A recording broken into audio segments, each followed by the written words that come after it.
एक पुराने शहर में आज भी लोग बहुत थे, लेकिन उसी शहर में एक घर था जहाँ पर कोई नहीं रहता था। कहा जाता है कि उस घर में एक चुड़ैल रहती है। लेकिन आज उस घर में एक परिवार रहने आया था। उस परिवार में 3 लोग थे, राजेश, सुनीता और स्वीटी। शायद इनको भी नहीं मालूम था इस घर के बारे में। देखा कितना सस्ता और कितना बड़ा घर मिला है। बताओ, इस भीड़ भाड़ वाले इलाके में कोई देता है इतने सस्ते में घर? सच्ची, हमने कभी ना सोचा था कि आप इतना बड़ा घर तलाश रहे हैं। हमको तो लगा था मानो कोई छोटा मोटा घर ढूंढ रहे होंगे। हाँ, तुम भी ना बस। अरे तुमको भी तो मैंने ही ढूंढा है। अजी, बस भी करो। और मुझे किसने ढूंढा पापा? आपको आपके पापा और मम्मा दोनों ने। हाँ। आप मेरे बेस्ट पापा हो। अच्छा सुनीता, जी कहिए। अब घर इतना बड़ा है तो तुमको नहीं लगता परिवार थोड़ा? आप भी ना। हर किसी मध्यम वर्ग के परिवार की तरह इस परिवार की भी खुशियाँ छोटी छोटी बातों में मिल जाया करती थी। लेकिन शायद उस घर के पंखे पर बैठी उस चुड़ैल को वह सब अच्छा नहीं लग रहा था। हाँ, पागल इंसानों, आज रात के बाद ये खुशियाँ तुमको नहीं मिलने वाली। ऐसा कहते ही चुड़ैल स्वीटी के शरीर में चली जाती है और कुछ देर बाद स्वीटी के चिल्लाने की आवाज आती है।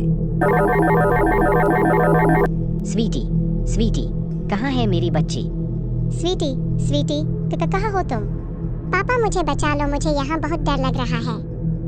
कुछ देर बाद राजेश को समझ आता है कि आवाज पास रखी अलमारी से आ रही होती है। जैसे ही राजेश अलमारी का दरवाजा खोलता है। स्वीटी मेरी बच्ची, तुमने तो हमको डरा ही दिया था। इसने तो सच में डरा ही दिया था। एक तो नया घर, ऊपर से ये।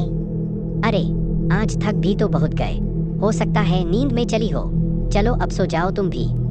हाँ, कल तो शक्ल देखने वाली थी इनकी, अभी तो शुरुआत है। आज दिखती हूँ तुमको कि मैं कौन हूँ। ऐसा कहते ही चुड़ैल सुनीता के शरीर में चली जाती है।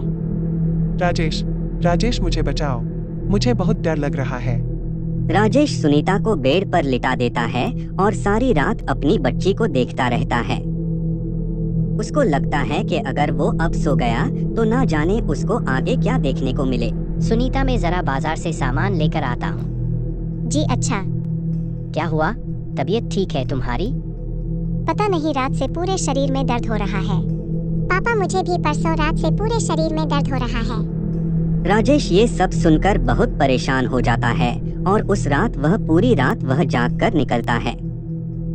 अगले दिन वह काम पर जाता है तो उसका दोस्त सलीम उसको पूछता है, क्या बात है राजेश? लगता है जैसे तेरी नींद पूरी नहीं हुई। क्या बात है दोस्त? क्या बताऊं सलीम भाई,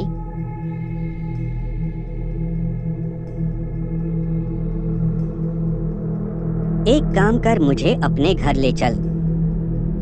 राजेश सलीम को अपने घर लेकर जाता है। सलीम जैसे ही उसके घर में प्रवेश करता है, अचानक तेज हवा चलना शुरू हो जाती है और सारे घर का सामान गिरना शुरू हो जाता है। सलीम ये क्या हो रहा है? फिक्र मत करो, मैं हूँ न।